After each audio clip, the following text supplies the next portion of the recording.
Diving coaster at Happy Valley Shanghai is the tallest coaster at the park and the fourth tallest coaster in China as a whole. And to those of you who are wondering if this is a clone of sheikra, it isn't exactly, it's just a little taller than sheikra. And on July 8th of 2025, I was lucky enough to be able to ride this coaster, which few from places like America and Europe are able to ride. Now, let's get into my thoughts of this coaster. One of the first things to note is that when you enter the park, this coaster looms at the back, just waiting for you to ride it. As for one of the first pros of the ride, it has a beautiful setting partially over a lake and the rest of it's over some wooded area. As for the ride experience itself, I got two rides, both in the back row, one closer to the middle and one on the far outside seat. I had varying opinions, so let's talk about the first one. It was much smoother than the second one, probably because I was further from the track in the second one, being on the far outside seat. And this has the older dive coaster restraints, which I consider the second pro, since I got great airtime on the drops.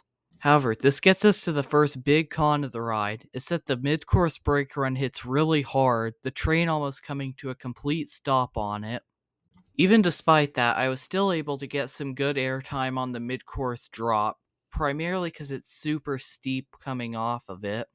And now it's time for the second con, and it's that it has kind of an underwhelming layout. It only has two drops, an Immelman, and a splashdown, which doesn't really get you wet, even in the back row.